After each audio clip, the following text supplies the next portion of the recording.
আসসালামু আলাইকুম। আশা করি সবাই আপনারা ভালো আছেন, সুস্থ আছেন, নিরাপদেই আছেন। আলহামদুলিল্লাহ আমরা ভালো আছি। আজকে ছেলের সামনে রীতিমতো একটা লজ্জায় পড়তে হয়েছে। মিথ্যেটা ছেলের সামনেই ধরা পড়েছে।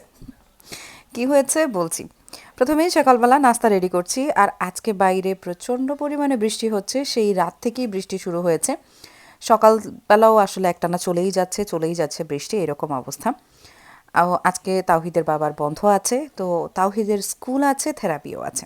তবে ওই যে প্রথমে বলেছি ছেলের সাথে ধরা পড়ে গেছি, সেইটা হচ্ছে সকালবেলা তাওহিদকে আমরা মিথ্যেই বলেছিলাম যে আজকে স্কুল বন্ধ। কিন্তু আমার ছেলে টের পেয়ে গেছে যে না, আজকে স্কুল তো খোলা, কারণ সে দেখেছে বাচ্চাদের স্কুলে ঢুকতে, স্কুলে যেতে। তো সে আমাদেরকে বলছে যে না, স্কুল তো খোলা, তোমরা কেন বলছো স্কুল বন্ধ। আসলে তখন কি করার আছে। আমার ছেলে মাশাল্লাহ আলহামদুলিল্লাহ সে স্কুলে যেতে পছন্দ করে, যেতে চায়। সেখানে আমরা তাকে আটকে রাখি, আমরা তাকে দিতে চাই না।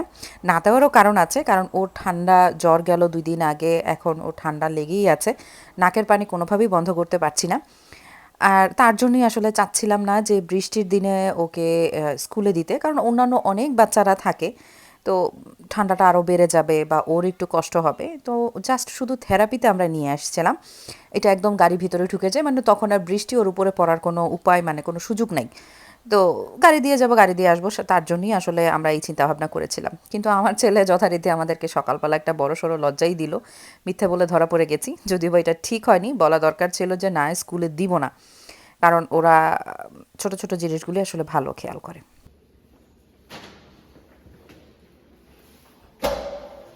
By, bye for bye, bye. এই তো আমার ছেলের থেরাপি শেষ হয়ে গেছে, এখন আমরা বের হয়ে যাচ্ছি। আজকে আম, সত্যি বলতে স্কুলে না দেওয়ার কারণ শুধু বৃষ্টি সেটাও বলবো না। ও একটু অসুস্থ সেটাও ছিল। তার উপরে আবার তাওহিদের বাবা বাসায় আছে। আমার এই দিনটা একটু এরকমই হয়। তাওহিদের বাবা যেদিন বাসায় থাকে সেদিন আমি চাই সবাই আমরা একসাথে হয় বাসায় থাকবো, নয়তো বাইরে থাকবো, নয়তো ঘুরবো, সবাই একসাথে থাকবো। আর এই দিনে আমি আসলে আমার নিজেরও কোনো ক্লাস রাখতে চাই না। এটা আমি আগে থেকেই, শুধু আজকে নতুন সেটা না, আমি আগে থেকে এরকম করতাম। যেদিন তাওহিদের বাবার বন্ধ থাকে সেদিন আমার চিন্তাভাবনা হচ্ছে আমরা সবাই একসাথে থাকবো। কারণ সারা সপ্তাহ জুড়ে কাজ করে, একটানা কাজ চলতেই থাকে, ওই একটা দিন বন্ধের দিনই সবাই মিলে আমরা সব একসাথে হতে পারি। যাই হোক, এরপরে আমরা বাসায় চলে এসেছি। বৃষ্টি তো কমার কোনো নামগন্ধ নাই। এইদিকে তাওহিদের বাবার আবার একটু বাইরেও বের হতে হবে, তো যাওয়ার আগে আমাকে একটু হেল্প করে যাচ্ছে। কারণ আজকে বিকালে আবার থেরাপিস্ট আসবে বাসায়, তো একটু ঘরটা পরিষ্কার করা দরকার। আমি উপরে ঝেড়ে মুছে সব পরিষ্কার করে দিয়েছি, আর তাওহিদের বাবা একটু ভ্যাকুয়াম করে দিচ্ছে। এটা আমার জন্য একটু কষ্টদায়ক হয়ে যায়, তো ও এই কাজটা করে দিলে ভালো হয়। ঘরটা সব কিছু গোছানো হয়ে গেছে। তাওহিদকে এবার খাবার দিব। সে আসলে ওই যে বাইরে বের হয়েছিল, ও চাচ্ছিল বাইরের খাবার খেতে। কিন্তু প্রতিদিন বাইরের খাবার খাওয়া তো ঠিক না। আমরা গতকাল মাত্র পিৎজা খেলাম, তো আজকে আমি ওকে বাসায় বার্গারটা বানিয়ে দেব। কারণ বার্গারের মেইন যে পেটি সেটা আমার বাসায় কেনাই থাকে। তো বানটান সব কিছু রেডি থাকে, মায়োনেজ কেচাপ এগুলো সবই আছে। তো বাসায় বানিয়ে দিলে এটা ওর জন্য বেটার হবে বাইরের খাবারের থেকে। যদিও বা এই মাংসের এটাও কিনে আনা, তবে আমার মনে হয় বাইরের থেকে এটা একটু মানে কিছুটা হলেও ভালো হবে। যাই হোক, এর মধ্যে তাওহিদের খাওয়া দাওয়া শেষ হয়ে গেছে। আর তাওহিদের বাবাও আসলে বের হয়ে গেল। যত বৃষ্টি থাকুক, টুকটাক কিছু কাজ পড়ে গেলে সেগুলো মাস্ট করতেই হয়। আর আমাদের তাওহিদকে নিয়ে, ওর যেহেতু সামনে নতুন স্কুল শুরু হচ্ছে, তো সেখানের জিনিসপত্র নিয়ে একটু দৌড়াদৌড়ি করতে হচ্ছে। ওর স্কুলে যে এক্সট্রা টিচার দেওয়া হবে সেই কাগজপত্র নিয়ে একটু ভালোই ঝক্কি ঝামেলা পোহাতে হচ্ছে আমাদের। যাই হোক, এরপরে তাওহিদের বাবা চলে গেল বাইরে। তাওহিদের খাওয়া দাওয়া হয়ে গেছে, ওকে আমি বিছানায় দিয়ে দিয়েছি, ঘুমাবে না, টিভি দেখছে। আমার এবার আসলে বিকেলের কিছু নাস্তা রেডি করতে হবে, কারণ তাওহিদের যে থেরাপিস্ট আসে সে দেখলাম যে আমাদের দেশীয় স্ন্যাক্স টাইপের খাবারগুলো খুব ভালো পছন্দ করে। যে এখন আসে সে আসলে নতুন একজন, আগের জন চলে গেছে, ওনার অন্য জায়গায় চাকরি হয়েছে, উনি অন্য শহরে চলে গেছে। মিলানে ছিল, সেখান থেকে সম্ভবত উনি তরিনোতে চলে গেছে। তো নতুন আরেকজনকে দিয়ে গেছে। তো ওনাকে দেখলাম যে আমরা যখন ইফতারি করতাম, ইফতারি সার্ভ করতাম, তাকে ইফতারি দিতাম, সে খুব মজা করেই খেত। তো মিষ্টি কিছু খেতে চায় না, এই এই ধরনের নাস্তা, ঝাল টাইপের নাস্তা যেগুলো, সেগুলো খেতে খুব পছন্দ করে। তো প্রায়ই দিন আসলে যেদিন বাসায় আসবে সেদিন আমার একটা টেনশন থাকে যে কি দেওয়া যায় কি দেওয়া যায়। আর তাছাড়া ইতালিয়ানরা অত বেশি ঝালও খেতে পারে না, আমরা না যতটুকু ঝাল খাই তার অত বেশি খেতেও পারে না। তো সেই হিসাবে চিন্তাভাবনা করেও বানাতে হয়। আবার আরেকটা জিনিস খেয়াল রাখতে হয়, সবাই তো আসলে সব কিছু খায় না। অনেকে হয়তো বা মাংস খায় না, অনেকে বাদাম খায় না বা এই টাইপের কিছু থাকতে পারে।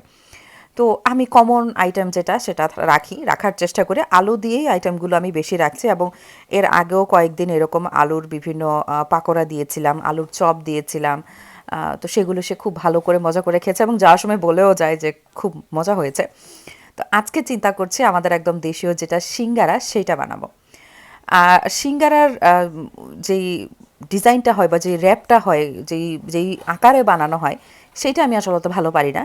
তবে মজার ব্যাপার হচ্ছে সে যেহেতু ইতালিয়ান, তো সে আসলে সিঙ্গারার আসল যে শেপ সেটা তো তার জানার কথা না আমার মতে।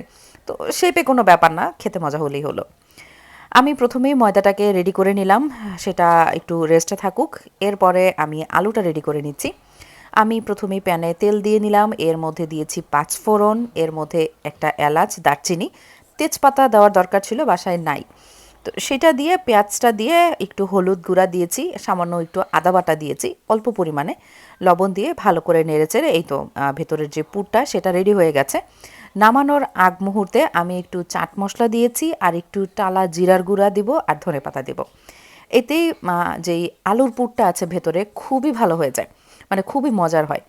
আর আজকের আলুর পুরটা আসলে আমি আরেকটু আস্ত রাখতে চেয়েছিলাম, আমি তাড়াহুড়া করছিলাম, তার জন্য আমার যে ম্যাশার আছে সেটা দিয়ে একদম ম্যাশ করে ফেলেছি যেন তাড়াতাড়ি সিদ্ধ হয়ে যায়। কারণ হাতে মাত্র ঘন্টাখানেকের মতো সময় আছে, এর মধ্যে তাওহিদের থেরাপিস্ট চলে আসবে। আর যেহেতু আমার বাসায় মাত্র একটা রুম, বাসায় কেউ আসলে আমি রান্না করতে পারি না, মশলার গন্ধ রুমে চলে যায়। আমাদের দেশি মানুষ হলে সেটা সমস্যা না, কারণ আমরা অভ্যস্ত। ইতালিয়ান যেহেতু, তো তার একটু আনইজি ফিল হতেই পারে, আমার নিজের কাছেই আনইজি লাগবে, সে কখনো বলে নাই। তারপরও আমি চাই যেন একটু ফ্রেশ থাকুক রুমে, যেন কোনো মশলাপাতির গন্ধ না থাকুক। তো আসার অন্ততপক্ষে আধা ঘন্টা আগে আমি রুমের জানলা দরজা সব কিছু খুলে দিয়েছিলাম। তো আমি এখন চট জলদি এটা রেডি করে রাখবো। সব তো আর এখন বানাতে পারবো না, তাকে নাস্তা দেওয়ার জন্য যতটুকু দরকার ততটুকুই আসলে রেডি করে নেব। আর মানিয়ে নিতে হয়, কিছু করার নেই। আলহামদুলিল্লাহ যেভাবে আছি ভালো আছি। হয়তোবা অনেক বেশি ভালো সেটা বলবো না, তবে আলহামদুলিল্লাহ আল্লাহ যেভাবে রেখেছে হাজার গুণে ভালো আছি, হাজার হাজার মানুষের থেকে অনেক ভালো আছি। বাসাটা নিয়ে একটু ঝামেলা আছে, বাসার পাচ্ছিও না, কোনো দিকেই কোনো ব্যবস্থা হচ্ছে না। তবে এগুলো নিয়ে আসলে অত বেশি চিন্তা করতে চাই না। আলহামদুলিল্লাহ আল্লাহ যেভাবে রেখেছে ভালো আছি। বলা যায় না কখন আবার আসল ঠিকানায় চলে যাই, বাসা বাসা করি। এখন এই কথাই মনে হয় যে বাসা বাসা করছি, একটা বাসা যদি হতো, এরপরে না জানি আবার স্থায়ী ঠিকানায় চলে যাই। যাই হোক, আর এত বেশি ভাবগম্ভীর্যপূর্ণ কথা না বলি। যাই হোক, চটজলদি আমি এদিকে সিঙ্গারাগুলো বানিয়ে নিচ্ছি। আমার আজকে আরও অনেক কাজ আছে। তাহিদের থেরাপিস্ট যখন যাবে তখন আমার আবার রান্না করতে হবে, কারণ আজকে আমার রান্নাও করা নেই, রাতের যে রান্নাটা সেটাও করা নেই। তো কি করব, এখন রান্না করতে পারতাম, এর আগে হলে আমি রান্নাটা করে ফেলতে পারতাম, কিন্তু ওই যে মশলার গন্ধের জন্য আমি আসলে রান্নাটা করিনি। হয়তোবা মোমবাতি জ্বালিয়ে দিলে বা আরও টুকিটাকি কিছু টোটকা আছে সেগুলো করলে গন্ধ কিছুটা কমতো। কিন্তু একটানা 1.5-2 ঘন্টা বাসায় থাকলে আসলে ওইগুলোতে কাজ হয় না, গন্ধটা নাকে আসেই। তো আমার চিন্তাভাবনা হচ্ছে তাওহিদের টিচার বাসা থেকে যাক, এরপরে আমি আমাদের রাতের জন্য রান্নাটা করে নেব। ওই যে তাওহিদের টিচার এসেছিল, তাকে আমি সিঙ্গারা দিলাম, সে খুব মজা করে খেয়েছে। এবং আমি প্রথমে একটু ভয় পেয়েছিলাম আবার ঝাল হবে কিনা, কারণ আমি কাঁচামরিচ দিয়েছিলাম। তবে আমি যেটা করেছি, কাঁচামরিচ আমরা তো সাধারণত যখন খাই তখন কুচি করে দেই যেন একটু ঝালটা বেশি লাগে, কিন্তু আমি আস্তই দিয়েছি যেন ঝালটা অত বেশি না লাগে। পরে আমি মানে কাঁচামরিচটা সরিয়ে দিয়েছি এবং তাতে তার কোনো সমস্যা হয়নি এবং খুব সুন্দর মতোই খেয়েছে। তবে কাজ যেটা করেছি, সিঙ্গারার পুরো শেপ আমি দিতে পারিনি, আমি পোটলা আকারে দিয়ে তেলে ভেজে দিয়ে দিয়েছি, সেটাই সে খুব ভালো করে খেয়েছে।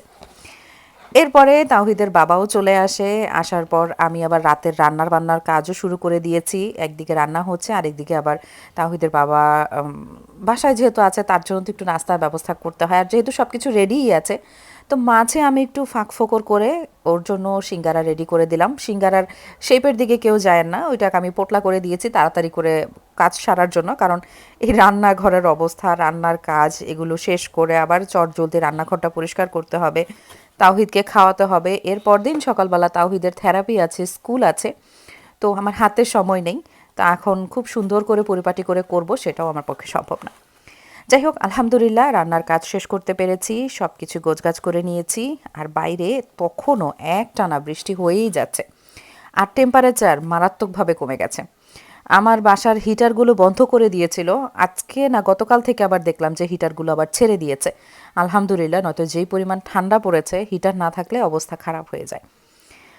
এরপরেই রাতের বেলা তাওহিদের বাবা আবার তাওহিদকে গোসল করাতে নিয়ে গেল। এই কাজটা করে দেওয়াতে আলহামদুলিল্লাহ আমার অনেকটা রিল্যাক্স হয়েছে। আমি আসলে আর উঠতেই পারছিলাম না, পায়ের ব্যথা, হাতের ব্যথায় আমি চুপচাপ বসে আছি, কি করব, আর পারছিলাম না, এনার্জি নেই। এর মধ্যে তাওহিদের বাবা একটু হেল্প করে দিল, ওকে আবার একটু গোসল করিয়ে দিল। এটা অনেকটা উপকার হয়েছে। আর তাওহিদের খাওয়া দাওয়া শেষ হয়ে গেছে, এবার সে ড্রেস আপ হয়ে ঘুমিয়ে যাবে। আলহামদুলিল্লাহ আজকের দিনটা খুব ভালো কাটলো, তবে সকালবেলা একটু তাওহিদের কাছে হেনস্থা হতে হয়েছে। যাই হোক, নেক্সট টাইম আর কখনো এই কাজ করব না।